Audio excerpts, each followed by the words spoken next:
Solar cell, photodiode અને solar cell બેયનું કામ એક છે. બેયને એને મળતી પ્રકાશનું વિદ્યુત ઉર્જામાં રૂપાંતરણ કરવું છે. પણ ફોટોડાયોડ જ્યારે પ્રકાશનું વિદ્યુતમાં રૂપાંતરણ કરે છે ત્યારે એ સેન્સર તરીકે ઉપયોગ થાય છે.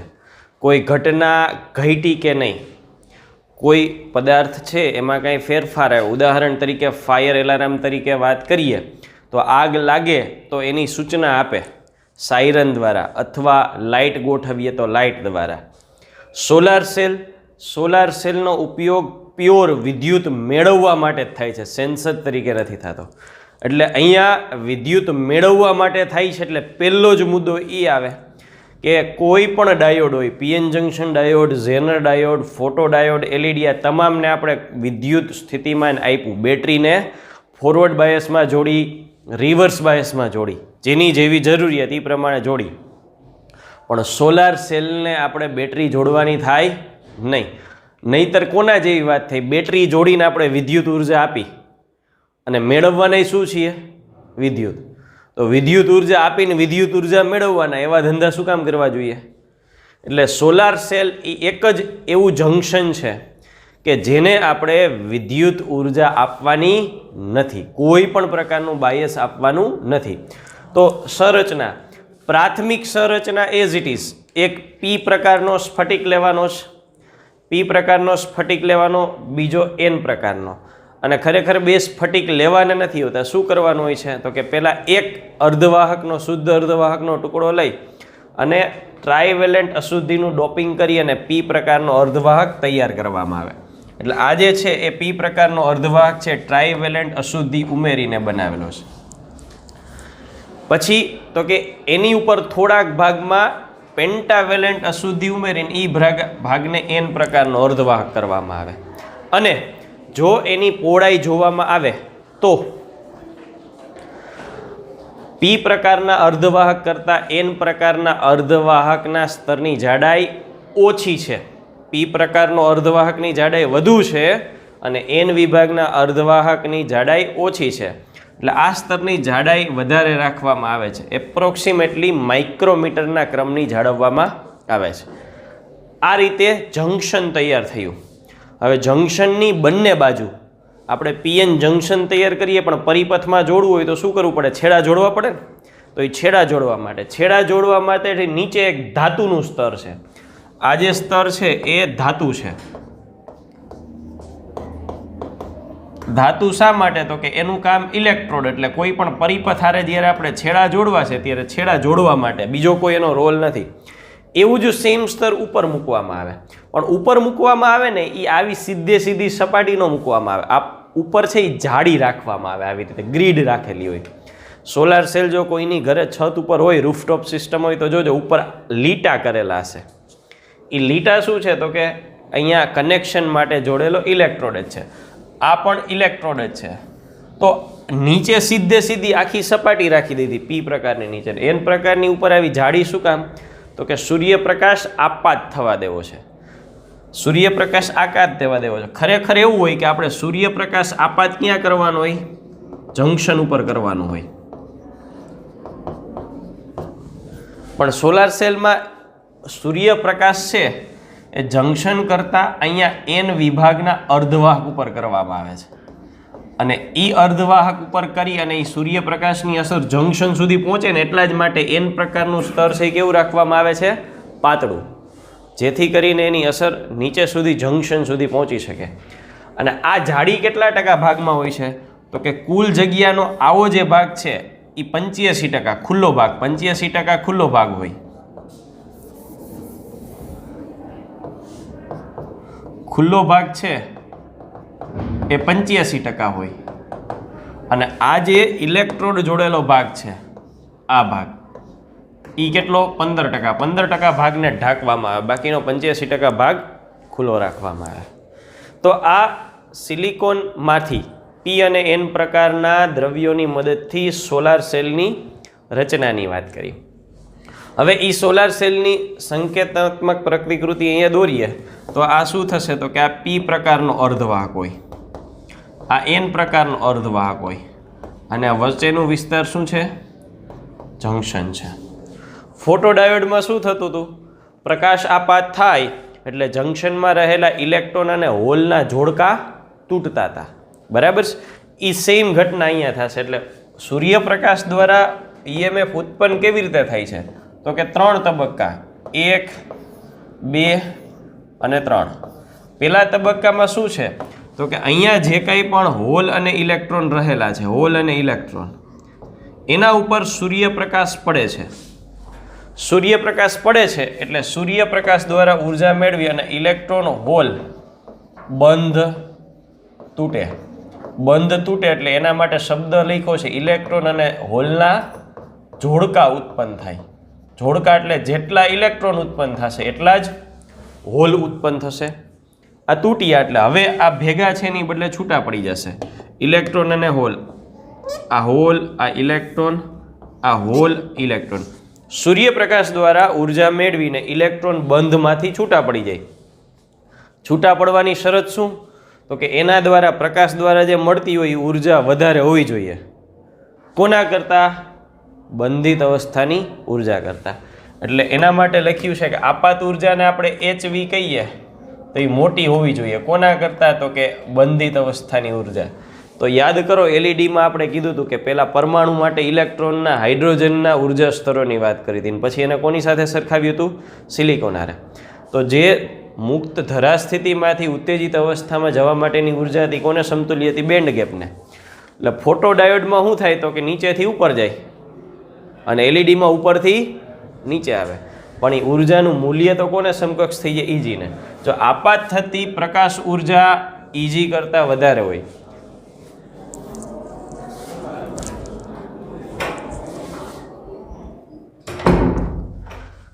બેન્ડ ગેપ કરતાં વધારે હોય તો થશે આ જોડકા તૂટ્યા. હવે જંક્શને પોતે વિદ્યુત ક્ષેત્ર રચ્યું છે. જંક્શનની સ્થિતિ પ્રમાણે P વિભાગમાં કેવો વિદ્યુત ભાર હોય? ઋણ. N વિભાગમાં ધન વિદ્યુત ભાર હોય. તો એ શું કરી છે? તો કે ઇલેક્ટ્રોન કોને આકર્ષી શકે? ઋણ વિદ્યુત ભાર કોને આકર્ષે? હોલને. અને ધન વિદ્યુત ભાર કોને આકર્ષે? ઇલેક્ટ્રોનને. એટલે અહીંયા લખીએ જંક્શનનું વિદ્યુત ક્ષેત્ર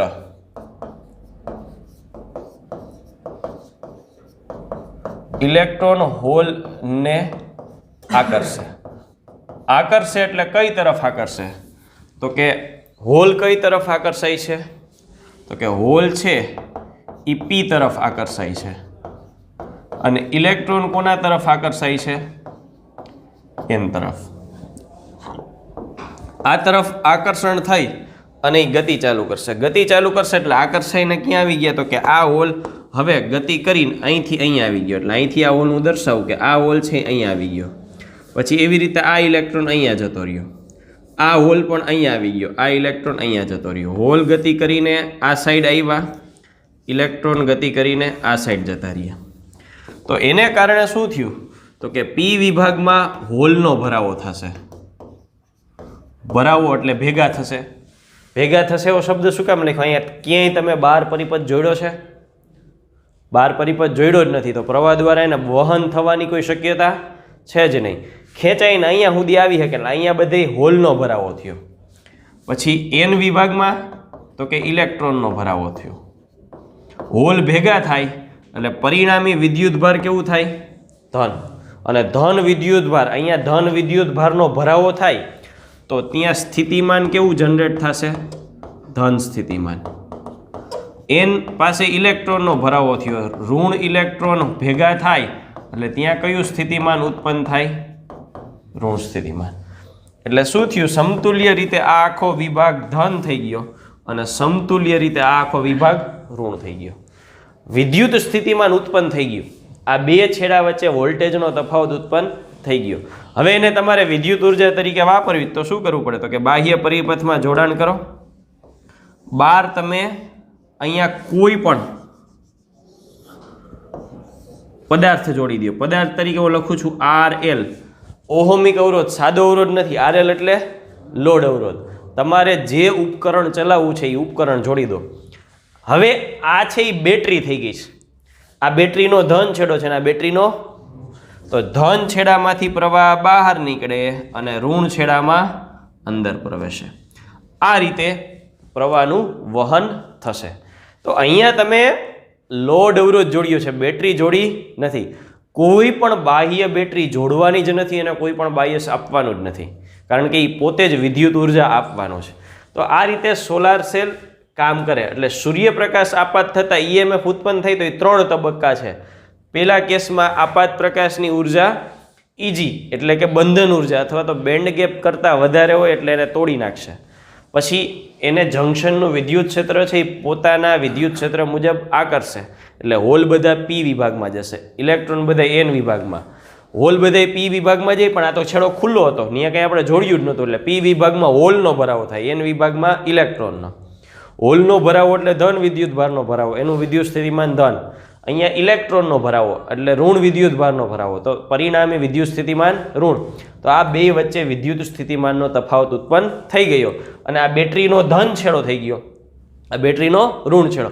હવે તમે બાહ્ય પરિપથમાં જે સાધન ચલાવવું છે એને આપણે કોમનલી શું કહીએ છીએ? RL, લોડ અવરોધ. અહીંયા વોશિંગ મશીન હોઈ શકે, ટીવી, ફ્રીજ, કોઈ પણ ઉપકરણ હોઈ શકે. એ જોડી દો એટલે પ્રવાહ વહેશે અને પ્રવાહ વહેશે એટલે સાધન કાર્યરત થઈ જશે. તો આ રીતે 3 તબક્કામાં ઈએમએફ ઉત્પન્ન કરે છે. હવે આપણે એ જોવું છે એની લાક્ષણિકતા. લાક્ષણિકતા એટલે શું? તો કે અહીંયા આપણે જે વાત કરી એ પ્રમાણે વોલ્ટેજ અને પ્રવાહ કઈ રીતે આમાં અસર કરે છે. તો કે આ છેડો છે એ ધન છેડો છે, આ છેડો છે એ સમતુલ્ય ધન છેડો છે પી વિભાગ, અને એન વિભાગ છે એ સમતુલ્ય ઋણ છેડો છે. લાક્ષણિકતા માટે આપણે શું દોરવાનું હોય? તો કે લાક્ષણિકતા કે એટલે આપણે 2 જ વસ્તુ દોરવાની હોય. X અક્ષ પર વોલ્ટેજ હોય અને Y અક્ષ પર પ્રવાહ હોય. ચાલો, આ બેટરી ખુલ્લી છે, આમ પીએન જંક્શન ડાયોડ, પણ હવે બેટરી બની ગઈ. તમે કોઈ પણ પ્રકારનું બહાર કાંઈ ઉપકરણ જોડેલું નથી, તો બેટરીના 2 છેડા વચ્ચે વોલ્ટેજ કેટલા હોય? પૂરેપૂરા. Open circuit condition. આ કઈ સ્થિતિ છે? ચેપ્ટર 3 પ્રમાણે ઓપન સર્કિટ કન્ડિશન. તમે બહાર કંઈ જોયું જ નથી, તો બેટરી કેટલા વોલ્ટ બતાવે? પૂરેપૂરા. તો બેટરીના વોલ્ટેજ કેટલા થાય? તો કે પૂરેપૂરા. કઈ સ્થિતિએ? Open circuit condition. એટલે અહીંયા કઈ લખ્યું છે? OC. OC કોના માટે? તો કે ઓપન સર્કિટ માટે આ લખેલો છે, ઓપન સર્કિટ માટે. તમે બહારથી કંઈ જોડેલું જ નથી. હવે ઓપન સર્કિટ કન્ડિશન હોય, અહીંયા કંઈ જોડ્યું જ નથી, તો પરિપથમાં પ્રવાહ કેટલો થાય? પરિપથમાં પ્રવાહ 0. પ્રવાહ વહી જ ન શકે, તમે પરિપથ જોડ્યો જ નથી. તો IOC એ કેટલા લખાય? 0, કાંઈ જોડ્યું જ નથી. VOC આવું લખી શકાય, મહત્તમ. સોલાર સેલ જેટલા વોલ્ટેજ ઉત્પન્ન કરે એટલા મહત્તમ હશે. એટલે I નું મૂલ્ય 0 થાય અને વોલ્ટેજ આ ના થાય. હવે તમે આને બાહ્ય ઉપકરણ સાથે જોડી દો છો. બાહ્ય ઉપકરણ સાથે એટલે કે લોડ અવરોધ સાથે જોડ્યું. લોડ અવરોધ સાથે જોડ્યું એટલે RL. પરિપથને બંધ કરો એટલે આપણે એને ક્લોઝ સર્કિટ કન્ડિશન કહેતા હતા. ક્લોઝ સર્કિટ જેવું જ બીજું નામ શોર્ટ સર્કિટ. શોર્ટ એટલે જોડવું, શોર્ટ સર્કિટ કન્ડિશન. તો અહીંયા પ્રવાહ વહેવડાવવા માંડશે, અહીંયા પ્રવાહ વહેશે. કેટલો પ્રવાહ વહેશે? તો કે ધારો કે I જેટલો પ્રવાહ વહે છે. તો I જેટલો પ્રવાહ વહે તો બેટરીના 2 છેડા વચ્ચેના વોલ્ટેજ ઘટી જાય. ત્રીજા ચેપ્ટરમાં શું કહેતા? પ્રવાહ વહે ત્યારે કેવા વોલ્ટેજ હોય? ટર્મિનલ વોલ્ટેજ હોય. અને પ્રવાહ ન વહે ને ત્યારે કેટલા હોય? તો કે EMF જેટલા હોય. યાદ આવે તો, ન વહે ત્યારે EMF જેટલા હોય, પ્રવાહ વહે ત્યારે ટર્મિનલ વોલ્ટેજ જેટલા એના કરતાં ઓછા હોય. અને અહીંયા તમે ઉપકરણ જોડી દો છો એટલે આ બેટરી તો કેવી કહેવાય? આને રિચાર્જેબલ બેટરી કહેવાય ને. ઇનડાયરેક્ટલી એવું જ કહેવાય ને, સૂર્યપ્રકાશ આવે એટલે વળી પાછા વોલ્ટેજ આપવા માંડે. એટલે આ પોતાનામાંથી જેવડું ઉપકરણ એવો પ્રવાહ વહેવડાવી દેશે. એટલે પ્રવાહ વહેવા માંડશે એમ વોલ્ટેજ શું થશે? ઘટશે. ઘટશે. ઘટતા ઘટતા ઘટતા ઘટતા એક સ્થિતિ આવે આવશે કે પોતાના બધાય વોલ્ટેજનો પ્રવાહ વહેવડાવી દે. ત્યારે જે પ્રવાહ મળી ISC, શોર્ટ સર્કિટ પ્રવાહ, એ કેવો થશે? મહત્તમ. જો પ્રવાહ મહત્તમ થાય એટલે બધાય વોલ્ટેજ અવરોધમાં જતા રહ્યા, તો અહીંયા સોલાર સેલમાં કેટલા અવરોધ વધે? 0. VSC 0. એટલે આ એના ગ્રાફની રચના થશે. તમને એમ થાય કે ઋણ વિભાગમાં શું કામ જોડ્યો? ખરેખર PN જંક્શનની ફોરવર્ડ બાયસ સ્થિતિ પ્રમાણે પીએન જંક્શનની ફોરવર્ડ બાયસ સ્થિતિ પ્રમાણે જંક્શનમાં પ્રવાહની દિશા શું હોય? પી થી એન તરફ હોય ને. ફોરવર્ડ બાયસ પ્રવાહ ક્યાં હોય? પી થી એન તરફ. પીએન જંક્શન ડાયોડ ફોરવર્ડ બાયસમાં જોડેલો હોય તો એ પ્રવાહ પી થી એન તરફ હોય. અહીંયા પ્રવાહ ક્યાં છે? એન થી પી તરફ, વિરુદ્ધ દિશામાં છે. એટલે પ્રવાહનું મૂલ્ય કેવું લેવું પડે? ઋણ. વોલ્ટેજ તો જો પી ધન જ છે ને એન ઋણ જ છે. વોલ્ટેજ ધન જ છે પણ પ્રવાહ ઋણ છે. શું કામ? આગલા બધા ડાયોડમાં બેટરી આપે ઈ વોલ્ટેજ જંક્શન લેતું, અને આમાં જંક્શન આપે ઈ વોલ્ટેજ બહારનું ઉપકરણ લે છે. એટલે વોલ્ટેજ ધન રહે અને પ્રવાહ ઋણ મળે. ઓપન સર્કિટ કન્ડિશન હોય ત્યારે પૂરેપૂરા ઈએમએફ જેટલા વોલ્ટેજ હોય. શોર્ટ સર્કિટ કન્ડિશન હોય ત્યારે આદર્શ સ્થિતિમાં અહીંયા વોલ્ટેજ 0 થઈ જાય અને બધોય ઈ પ્રવાહ વહેવડાવવામાં વાપરી નાખે. કયા કયા દ્રવ્યો આના માટે વાપરી શકાય? દ્રવ્યોની વાત એટલે આવી, એલઈડી ફોટો સેલમાં આપણે કીધું હતું, ફોટો ડાયોડમાં, કે કંઈ નોર્મલ પીએન જંક્શન આ કામ કરી નથી શકતું. જંક્શનમાં એને અનુરૂપ દ્રવ્યો ઉમેરવા પડે. તો આવા દ્રવ્યોના અમુક કોમ્બિનેશનો એના જ છે, એ જ આપણે અહીંયા રિપીટ કરવાના છે.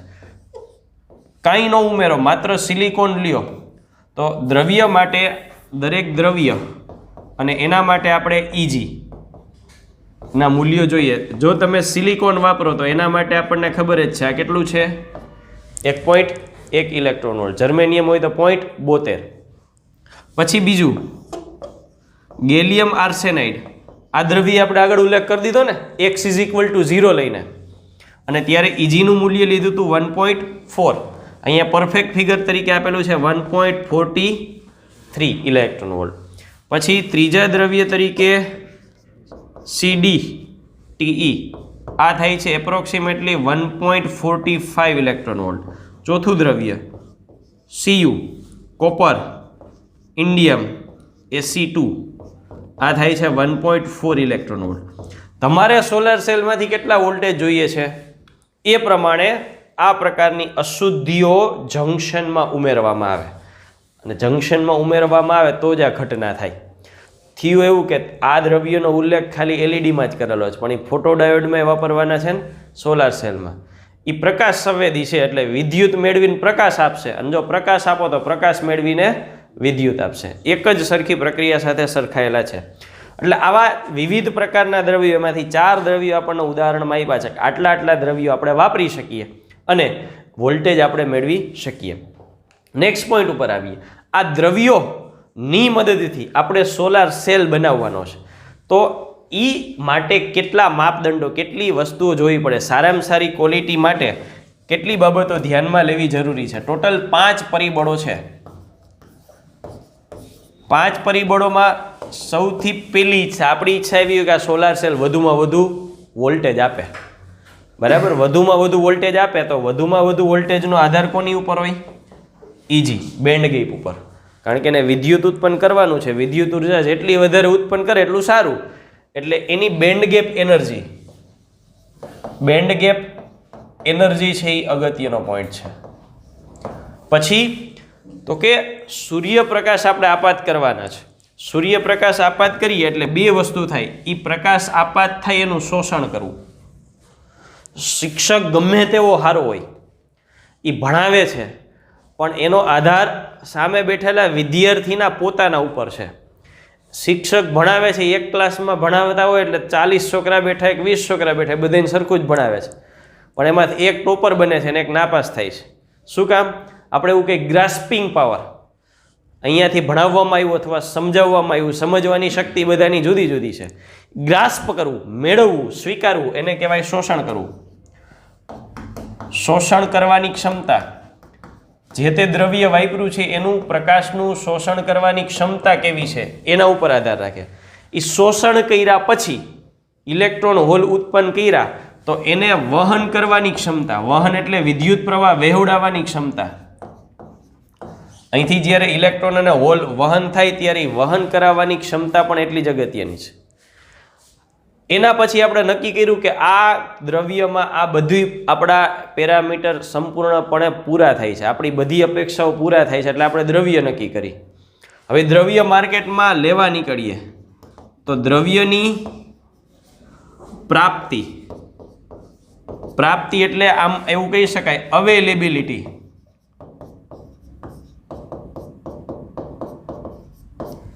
માર્કેટમાં સરળતાથી મળી જાય છે કે નહીં એ અગત્યનું છે. માર્કેટમાં પાન ફાકી સોપારી સરળતાથી જોઈ ત્યારે 24 કલાક મળે, પણ લોકડાઉનમાં અવેલેબિલિટી કેવી હતી એ ખાનાર વ્યક્તિને જ ખબર છે. 50 રૂપિયાના ડબલાના 600 રૂપિયા, 200 રૂપિયાના ડબલાના 1500 રૂપિયા. જેના પપ્પાને ટેવો એને ખબર છે કેટલાના ડબલા આવ્યા હતા તંબાકુ અને સોપારીના. કારણ કે લોકડાઉનમાં 2 મહિના કોઈ પણ શેરીમાં કોઈ પણ ઘરે રહેલો વ્યક્તિ સવારથી સાંજ ફોન કરીને જ ગોતતો હોય કોની પાસે સ્ટોક પડ્યો છે. પછી રાતે 3 વાગે લેવા જાય, દિવસે જઈ ન શકે. એટલે બસ એ દ્રવ્ય તમે નક્કી કર્યું કે આ દ્રવ્ય સારામાં સારું છે, પણ માર્કેટમાં અવેલેબિલિટી કેવી છે? અવેલેબિલિટી છે, દરેક જગ્યાએ મળી જાય છે. તો છેલ્લો પોઈન્ટ, કોઈ પણ વસ્તુની ખરીદી કરવા જઈએ એટલે છેલ્લી બાબત આપણી કિંમત. મળી જાય છે પણ એની કિંમત શું છે? એટલે એ કિંમત. આવા 5 માપદંડોમાંથી જે પરિબળ સૌથી વધારે પૂરા કરે એ દ્રવ્યો યોગ્ય દ્રવ્ય. માત્ર ઇઝી વધારે મળે એટલો જ આપણો ટાર્ગેટ નથી હોવાનો. 5 જૂલ ઉર્જા 50 રૂપિયા મળતી હોય અને 6 જૂલ ઉર્જા 500 રૂપિયા મળતી હોય તો 50 રૂપિયાવાળી 5 જૂલ ઉર્જાનું દ્રવ્ય વાપરવું સારું પડે. 2 પેરામીટર, એક પેરામીટરથી નક્કી થાય નહીં. બેન્ડ ગેપ ઉર્જા, પ્રકાશ શોષણ કરવાની ક્ષમતા, પ્રકાશનું શોષણ કર્યા પછી એને ઇલેક્ટ્રોન હોલને વહન કરવાની ક્ષમતા, માર્કેટમાં એની પ્રાપ્તિ દ્રવ્ય કેટલી સરળતાથી મળી જાય છે અને એની કિંમત. આવા 5 માપદંડો છે, એમાંથી પસાર થાય પછી યોગ્ય પદાર્થની પસંદગી કરી શકાય. અહીંયા આપણે દરેક વખતે એવું કીધું કે સૂર્યપ્રકાશ આપાત કરો, સૂર્યપ્રકાશ આપાત કરો, એને લીધે આપણે સોલર સેલ નામ આપ્યું. પણ શું સૂર્યપ્રકાશ જ આપાત કરવાનો છે? સોલાર સેલને એવી ખબર જ નથી પડતી કે મારા ઉપર આપાત થતો પ્રકાશ સૂર્યપ્રકાશ છે કે નહીં. એને એટલી જ ખબર પડે છે મારી ઉપર પ્રકાશ આપાત થવો જોઈએ. એ તમે સોલાર સેલ હોય એટલે તમે સૂર્યમાંથી પાડો છો, સૂર્યમાંથી પાડવો જ એવો જરૂરી નથી. એટલી તરંગ લંબાઈ બલ્બ વડે પ્રકાશ ઉત્પન્ન કરીને એના ઉપર પાડો ને તોય ઉત્પન્ન થાય. પણ બલ્બ વડે તમે પ્રકાશ પાડો અને વિદ્યુત ઉર્જા મેળવો એ પ્રયોગ પૂરતું સારું છે. કારણ કે બલ્બ ચાલુ કરવા શું વાપરવાનું છે? વિદ્યુત. વિદ્યુતથી બલ્બ ચાલુ કરો, એ બલ્બનો પ્રકાશ એના ઉપર પડે અને એ પાછું વિદ્યુત ઉત્પન્ન કરે. તો આપ્યું એના કરતાં ઉત્પન્ન થયેલું વિદ્યુત ઓછું જોઈએ. ઉર્જા સંરક્ષણનો નિયમ છે, આપો એના કરતાં ઓછી જ મળે, બાકીની બીજા સ્વરૂપમાં જાય છે. તો કાંઈ વિદ્યુત આપીને વિદ્યુત મેળવવાના ધંધા ન કરવાના હોય. એટલે કોઈ પણ પ્રકાશની ઉર્જા વાપરી શકાય, પણ કુદરતમાં જે મળે છે એનો ઉપયોગ કરવો છે. એટલે આપણે સોલાર સૂર્યપ્રકાશનો અહીંયા ઉપયોગ કરીએ છીએ. ઉપયોગોની કોઈ મર્યાદા નથી. નાનામાં નાનાથી મોટામાં મોટા ઉપયોગો. પહેલો ઉપયોગ કેલ્ક્યુલેટર. તમારી પાસે જે કેલ્ક્યુલેટર છે એમાં સેલ તો હોય જ છે, પણ ડાબી બાજુ એક અરીસા જેવો કાચ આવે છે જેમાં 2 લીટા હોય, એ સોલાર સેલ જ છે. બરાબર. અત્યારે હવે સેલ ડિપેન્ડન્ટ કેલ્ક્યુલેટર વધી ગયા, પણ સૌથી પહેલાં ઓરપેટના અને સિટીઝનનાની સ્ટાન્ડર્ડ કેલ્ક્યુલેટર આવતા તો એ 10-10, 15-15 વર્ષો સુધી ચાલતા. શું કામ? એમાં ડાબી બાજુ સોલાર સેલ નાખેલો હોય. ઇવન રિસ્ટ વોચ, કાંડા ઘડિયાળ, આ બધી બાબતો છે એ હાલની સ્થિતિએ બહુ રેરલી જોવા મળે છે. કાંડા ઘડિયાળ, જે ડિજિટલ કાંડા ઘડિયાળ આવતી પહેલાંના સમયની, આજથી 20 વર્ષ પહેલાંની, તો એ કાંડા ઘડિયાળમાં ચોરસ ભાગ હોય ને, તો આવી રીતે આખા ચોરસ ચોકઠામાં ઉપરનો ભાગ હોય ને એમાં ડિજિટ હોય, અહીંયા ડિજિટ આવતા હોય અને અહીંયા સોલાર સેલ નાખેલો હોય. કન્ટિન્યુઅસલી સોલાર સેલ દ્વારા ચાલ્યા રાખે. અને સોલાર સેલ દ્વારા ચાલ્યા રાખે. આ ઘડિયાળને ઉર્જા જોઈને શું જોતી હોય? કાંઈ ન જોતી હોય. એટલે દિવસ દરમિયાન સૂર્યપ્રકાશ હોય તો ચાલે, અને તો રાત્રે હાલે ને, રાત્રે ટ્યુબલાઇટ ચાલુ હોય, ટ્યુબલાઇટમાંથી પ્રકાશ મેળવીને તો રૂપાંતરણ કરવાનું જ છે. બરાબર. સૌથી મહત્વનો ઉપયોગ, સોલાર સેલની ઉપયોગિતા વધારવાનો ટાર્ગેટ સૌથી વધુ ક્યાં કામ આવ્યા? સૌથી વધુ આ કામ આવ્યા ઉપગ્રહમાં, સેટેલાઇટમાં. સેટેલાઇટની સંજ્ઞા અથવા સેટેલાઇટને ક્યારેક ખરેખર ટીવીમાં જોયું હોય ને તો આ પ્રકારનો ગોળો હોય અને અહીંયા આ રીતે પાંખિયા હોય.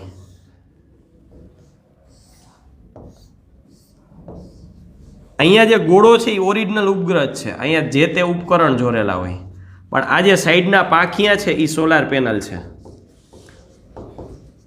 આ 2 સોલાર પેનલ છે. સૂર્યપ્રકાશ એના ઉપર આપાત થાય એટલે એમાં વિદ્યુત ઉર્જા ઉત્પન્ન થાય. હવે ન્યા હું કામ વિદ્યુત ઉર્જા ઉત્પન્ન કરીએ? પૃથ્વી પરથી આપણે એને કમાન્ડ આપવો છે કે આ દિશામાં ફરે અથવા આ દિશામાં ફરે. આની ઉપર હાઈ રિઝોલ્યુશન કેમેરા મારેલા હોય ને એમાંથી આપણે કોઈ વિસ્તારની ઇમેજ ફોટા પાડવાના હોય. વેધર ફોરકાસ્ટ આવે, હવે તો સાવ પણ ઓછું થઈ ગયું છે. ડીડી ન્યૂઝમાં કદાચ આવતું હશે. ડીડી ન્યૂઝમાં, દૂરદર્શનમાં સમાચાર પૂરા થાય ને એટલે છેલ્લે વેધર ફોરકાસ્ટ આવે, વાતાવરણના હવામાન સમાચાર. એમાં આખી ઇમેજ બતાવે નકશાની. ક્યાંક કાળા કલરનો ભાગ હોય, ક્યાંક દૂધિયા કલરનો ભાગ હોય, ક્યાંક વાદળ હોય, ક્યાંક સૂર્યપ્રકાશ હોય. તો ઇમેજ ઓરિજિનલ ઇમેજ હોય, એ ઉપગ્રહની મદદથી કેપ્ચર કરેલી હોય. તો એને ફોટા પાડવા એમાં જે કેમેરો છે એને ચાર્જ તો કરવો પડે ને. અહીંથી આપણે કમાન્ડ આપી કામ કરી તો એ કમાન્ડ લે ક્યારે? લેપટોપથી આ પેનલને કનેક્ટ કરવું. હવે અહીંથી ગમે તે કમાન્ડ આપવું, આ પેનલને પાવર સપ્લાય જ ન મળતો હોય તો કાંઈ ફેર જ ન પડે. એટલે એને પાવર સપ્લાય આપવો પડે. એ પાવર સપ્લાય સોલાર પેનલ દ્વારા પૂરો પડે. નહીંતર શું કરવું પડે? પૃથ્વીથી ન્યા સુધી દોયડું નાખવું પડે. બરાબર? દોયડું નાખીએ તો એ શક્ય બને. એટલે સૌથી વધારે ઉપયોગ આ હતો. અને અત્યારે હવે ધીમે ધીમે એ કોમર્શિયલાઇઝેશન એટલે આપણા રૂટીન વ્યવહારમાં એવડા ઉપયોગમાં આવી ગયું કે રૂફટોપ સિસ્ટમ આપણે ઘરે ઘરે લગભગ જોઈએ છે. કોમર્શિયલ ઉપયોગ એ થયો, કારણ કે પુનઃપ્રાપ્ય ઉર્જા સ્ત્રોત ઉપર હવે ફોકસ કરવું પડે એવી સ્થિતિ છે.